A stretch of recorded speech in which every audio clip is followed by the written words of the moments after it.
Hello friends, and welcome back to my channel. Today I'm going to be showing you how I prep my houseplant collection for autumn. The change in weather, it's been cooler, it's been darker, and we need to adjust some things in order to keep our plant collections happy and healthy, so I figured I would go through those with you today. This video was actually voted for by my patrons, so thank you patrons. I did a bit of a different thing that I normally do on the poll. I put down 4 emojis that corresponded to different videos, and they picked their favorite one, and I had them guess what they were as well. So I'll show you the 4 emojis I put in and what they meant. But I thought it would be fun if any of you all want to see any of these other videos, put that emoji down below in the comments and I can tally those up, just to make sure that I'm giving y'all what you want. But for now, we're going to be doing some autumn prep. Before I get started, I just want to say, if you're new here and you don't know me already, hi, my name is Emma and I make houseplanting content all over the internet. So if you want to follow along with my houseplanting journey and maybe learn something along the way, stick around, watch some more of my videos, and subscribe to my channel. If you're not new here, thanks for coming back. I really appreciate it. Let's get into it. One of the biggest things that I do change when it comes to autumn and winter is the amount that I am watering my plants. I feel like this is a fairly obvious one and a lot of you probably know this already, but if it is your first sort of winter with houseplants, you do need to be a lot more careful about your watering schedule than you do in the summer. Especially when it's like super duper hot here. We've had a couple heat waves this summer, weeks when it's been like intensely hot, where it's been 30 degrees or like 85 Fahrenheit, 30 Celsius, 85 Fahrenheit inside of my home, which is kind of outrageous. During those times, I tend to not check the soil with my finger when I'm watering. I'm just going in and watering everything. Things can dry out in as little as like a day or 2 or 3 days, and so I'm watering very, very, very frequently. And especially now that the weather has turned, you need to be a lot more careful about your watering. So from here on out, I will be testing the soil of all the plants I am watering, either with my finger or a moisture meter. I tend not to use the moisture meter much anymore, mostly out of laziness, and I've gotten to the point where I can tell how moist the soil is quite easily with my plants, just with my finger and picking it up with weight and stuff like that, as well as just like knowing the signs of my plants. Sorry, I've got my Schismatoglottis right here, who like actually physically faints when she gets too thirsty, which I try not to let happen, but it does sometimes. And so I am a lot more careful during these cooler months about my watering, because I really don't want to be over watering my plants. It is a much higher risk during this time of year, just because it is a lot cooler and things don't dry out as intensely fast, unless you have things on like on top of your radiators, but even then probably shouldn't do that because they might get too hot and like fry your roots. So it is a bit of a balance there. So that is kind of the first thing I'm going to be doing today. I'm going to be going around and checking the soil on all of my plants and seeing which ones need watering. And I will water them when they're a bit more moist than they normally would be, because I recently watered them with nematodes, which kind of goes into like the second thing that you need to pay attention to in autumn. Because my soil has been more moist as of late, it has been a better breeding ground for fungus gnats, which like, I mean, don't really harm the plant in the quantities that most of us have in our homes, but they are just like generally annoying. And so if we can do anything to stop them from being annoying, we will. And nematodes is probably one of the better ways I have found to solve the issue in a non-chemical way. That is the key here. Like, because I've been trying to use less chemicals on my plants, using something like mosquito bits or BTI, I've been trying to avoid. I still have some in my cupboard, so if it gets really, really bad, I can use that. But it's all part of the like trying to be a bit more natural and intentional with my houseplants in my home. Which, I mean, if you want to use BTI and chemicals and Provanto and stuff, go for it. I'm not going to tell you no, they work. So if you want to use them, that is absolutely fine. But in my home, I'm trying to be a little bit more microbiome friendly with my sort of thing. So I'm not judging you at all. It's just what I'm trying to do in my home. And you can do what you want in your home. So that's absolutely fine. But here's some information about nematodes and how they work. I don't know if it's nematodes or nematodes. I've heard both pronunciations, so let me know how you pronounce it below as well, because I could be saying it wrong. But I'm hoping that I'll be able to use them every 3 to 6 months. Eventually, hopefully every 6 months, and it would like generally control the fungus gnat, or scarab fly, I think they're called, population within my home. But the thing is, you need to be using them in conjunction with yellow sticky traps. So after I've gone around and watered, I will put up some yellow sticky traps around as well to hopefully try and capture the adults while the nematodes are working on the like babies and larvae and stuff. But the reason I got into that is you need to keep the soil a little bit moist after using nematodes. You don't want it to get too dry, because then they stop working. They live in like the watery film around your soil, and so you need to make sure things are staying moist, but obviously not too wet. You don't want to be overwatering your plants in this process, so it is a little bit of a balance right at the beginning once you've put them in and they're getting in, attacking the little fungus gnat larvae. So yeah, I'm going to finish my tea, which I'm almost done, and then go around and do some watering to make sure that things are moist enough and not getting too dry, but also aren't like sopping wet as well, because I don't want to have root rot issues, because that would just like kind of defeat the purpose of me preventing things anyways, because it'll just add more problems to my list. So that's what we're gonna do now. Let's go frickin' water my frickin' plants and stop talking. I've been talking for like far too long at this point, so let's do the plant chores.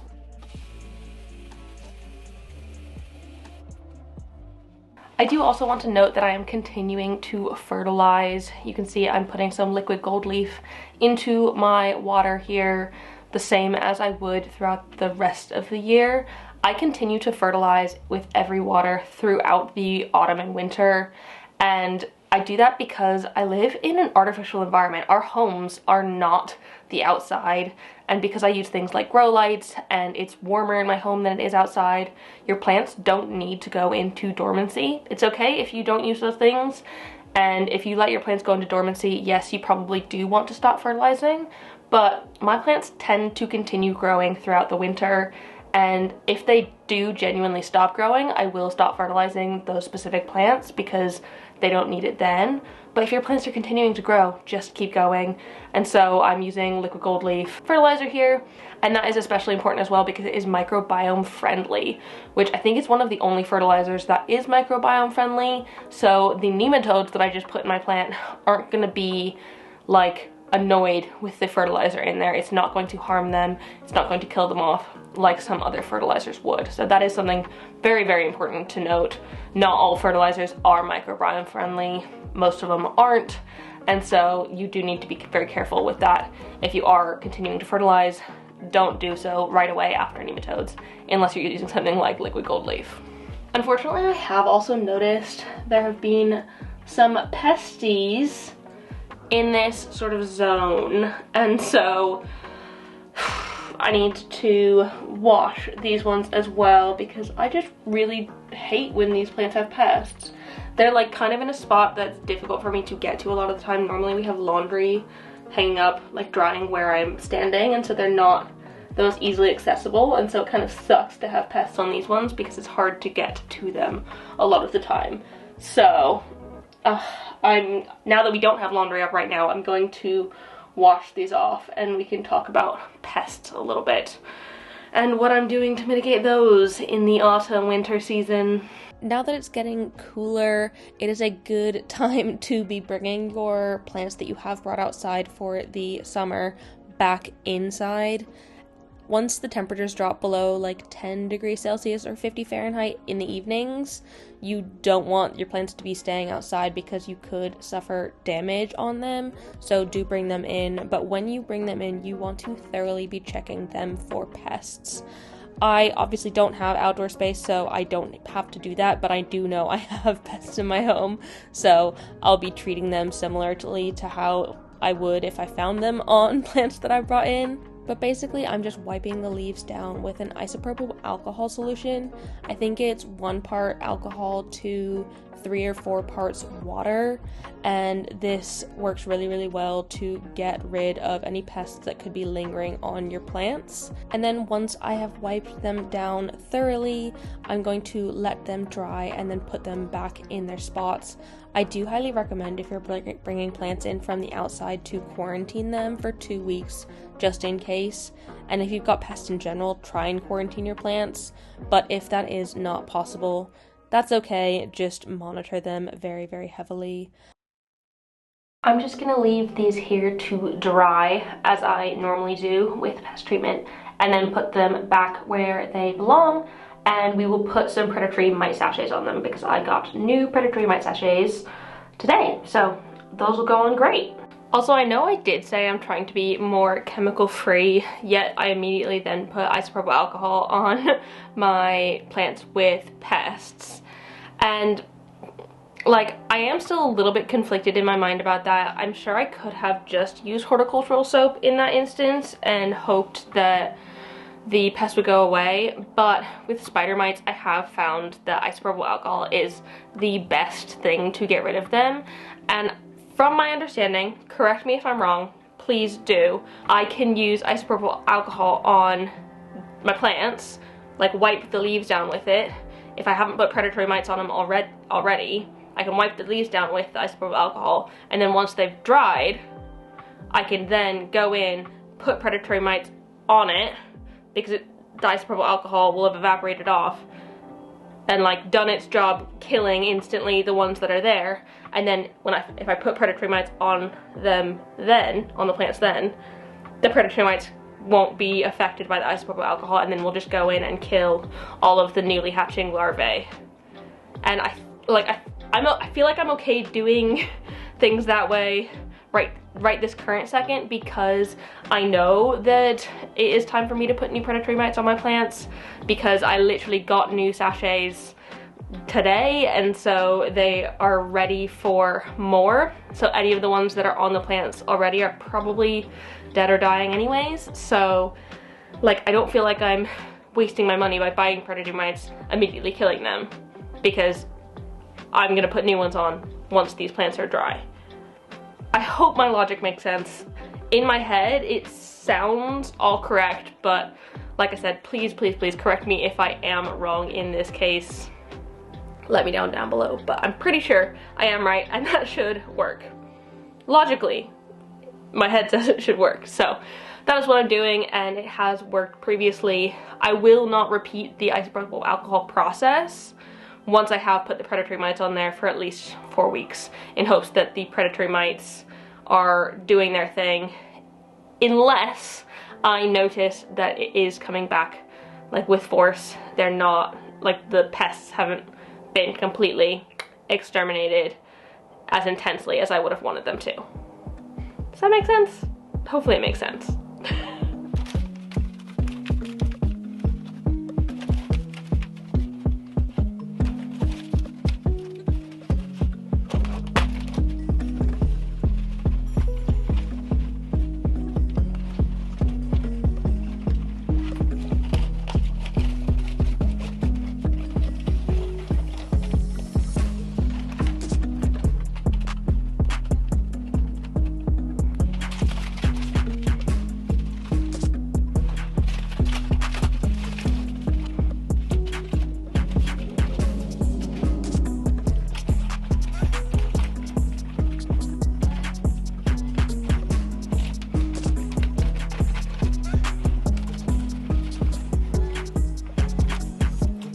I have this big pack of yellow sticky traps, but I tend to find them a little bit too big and very glaring when used as a whole thing in my home, so I do like to cut them up into smaller pieces and tie those around throughout my flat.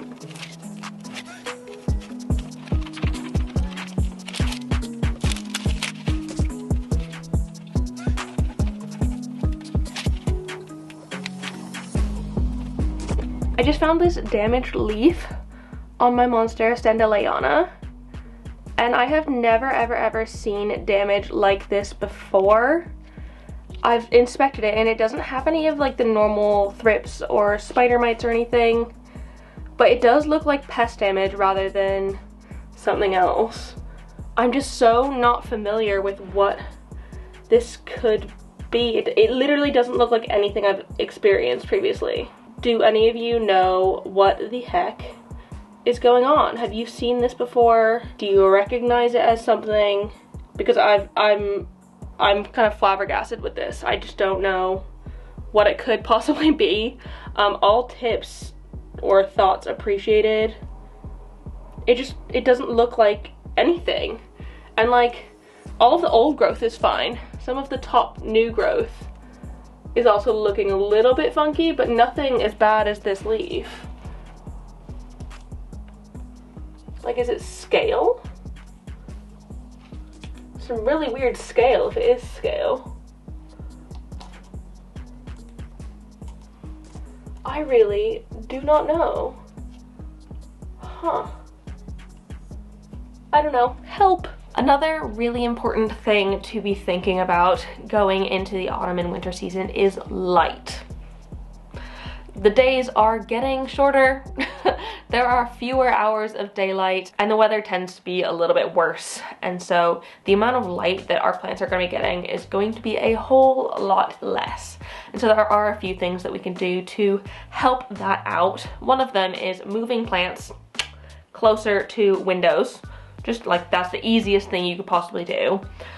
I don't have all that much space to do that, and so I tend to not do that bit and instead go for grow lights, which you can't even see at the minute in the background of this, but I tend to go for grow lights. I have 13 grow lights throughout my home. I have whole videos on the different grow lights I have and what I think of them, etc. And I do have some affiliate links for some of my grow lights down below if you're interested in trying any of them out. They exist, some even internationally, so that's really good. But basically, adjusting your grow lights is a super important thing to be doing during this time of year. If you turn on and off all of your grow lights manually and you tend to do it in the evening time, I suggest you bring that time down a little bit earlier. So if you used to turn them on at like 6, maybe turn them on at 4 instead, so you're giving your plants more time. I personally have mine on like automatic smart plugs, which I think are absolutely amazing. I will link mine down below as well because I freaking love the ones I use because I can set them based off of the time of sunset, which is great because sunset changes so much throughout this time of year. I think we're losing 2 minutes every day. So in a month we'll have lost an hour of sunlight, but my grow lights turn on an hour before the sun sets, regardless of what time that is, and it does change based off the time of year. And so I really like that. I like that I don't need to change anything based off of the time of year. They do their thing automatically and they work really, really well. Some grow lights I have on like from 10 a.m. to 10 p.m. but most of the ones that I have like that are because they're in spots in my home that don't get enough light in general, like even in the summer, to live comfortably. So those just stay as they are. I don't really have to adjust my grow lights during the autumn and winter season, but adjusting them if you don't have your setup all automatic and cool like mine is really, really important. Another thing that I am going to be trying this year over winter, which I haven't before, is Liquid Gold Leaf's Photo Plus. This isn't sponsored by them. I am affiliate though, so you can use my link if you want. But this stuff, it is not a fertilizer, but instead a foliar spray. And basically, from my understanding, it has like hormones or enzymes in it, which your plant naturally produces on its own, but this has more of them in a concentrated little bottle that you spray on your plant. And it essentially gets your plant to like grow more chlorophyll, aiding in photosynthesis, making it easier for your plants to photosynthesize. So it's perfect for plants that are in like shaded areas, not getting much light, and also variegated plants. Apparently, I haven't experienced this for myself, I've not tried it, but I have heard from people that it does help with variegation because the variegated bits of your plant, the white bits, don't have chlorophyll in them in those parts. And so adding something like this in will help the plant better photosynthesize and thus, in theory, create better variegation. Or the variegation becomes a little bit more stable and less likely to like kill off the plant if it's there. So yeah, I'm really excited to give this stuff a go, and hopefully it will make a difference. And this little bottle as well makes 150 to 250 liters of spray solution, and I went through and sprayed all of my plants with it pretty much, and I only used like 2 full spray bottles, so like 1 liter. So I can do this 125 to 250 times with just this tiny little bottle. It also says you should repeat every 2 weeks, so that should last me ages, and I think my plants are going to like it. I should note, however, my spray bottle has a very, very fine mist, and I prefer that for Photo Plus, because if your spray bottle leaves like fat drops on the plants, it will look like water spots, which is completely normal, and it will not harm your plant, and you can wipe them off after a couple of days, but that does happen. It doesn't happen as much with a fine mist, but it does with a thicker mist. That's totally normal, nothing to worry about, just something to be aware of. So yeah, using tools to help your plants photosynthesize better during the dark weather. It's perfect. And then the last thing that I try and do at the change in seasons, or at least at the end of the growing season, is get rid of plants that I am not feeling anymore. Like you can see, my very, very unhappy Epipremnum skeleton key. It is not a happy camper. Part of it's because I've been bad at taking care of it. Part of it's been pests. Part of it's just been in an awkward location, and I've not been paying attention to the like moss pole. So I think it is just time for this one to go, unfortunately. I do have some other plants that I'm thinking about getting rid of at the minute. I feel like this time of year, it's just, if I haven't been taking care of something over the summer in the growing season, I'm not going to want to take care of it even more during the winter when my like tolerance for plant care lowers because of like seasonal affective disorder, depression, whatever the frick it's called. But yeah, I feel like getting rid of plants that I know I'm not feeling anymore, especially since I have gained a bunch recently and I am trying to be better about going the one in, one out. I'm not great at it, but I'm working on it. I'm trying, but there is some plants that I am keen on getting rid of at the minute. I'm not gonna list them all out for you in here or show you all of them, because I feel like I've already done so many plant purge videos this year, and it has helped me get rid of the plants, but I just can't with some of them anymore. So if any of you are interested in any of these plants on here and you're UK based, and you want them, let me know, and if they're small enough, I will ship them to you. If they're too big, you can pick them up in London. Those are your options. But yeah, honestly, no pressure.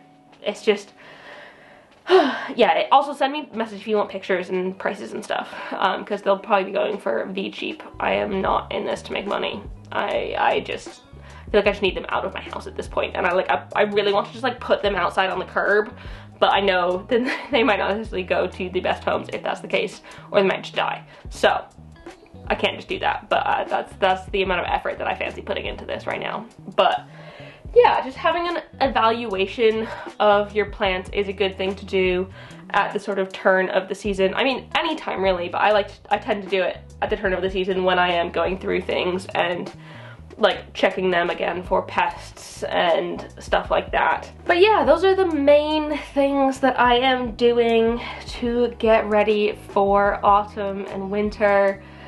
The big things, in case you wanted to do them with me. I really hope that you enjoyed this video. Before I go, I want to say a big thank you to the newest members of my Good Growing fam over on Patreon, Tori and Luna. Thank you so much for joining. I really hope you're like looking forward to all of the stuff over there. I really hope to see you in a live chat coming this Sunday. Those of you who are on my Patreon, you know about that. Those of you who aren't on my Patreon and want to be involved in a sort of live video chat thing where you get to chat with me for a while, check it out over on Patreon. It's always linked down below. It's £3 or $4/€4-ish per month.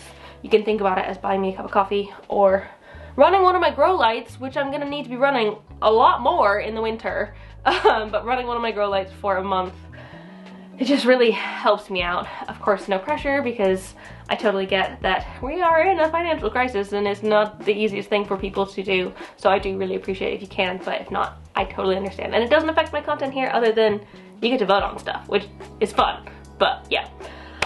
So yeah, thank you all so much for watching. If you did like this video, please give it a thumbs up down below and leave a comment on other houseplanty things you'd like me to talk about in the future. And subscribe for more. Don't forget to keep growing, and I will see you next time. Bye!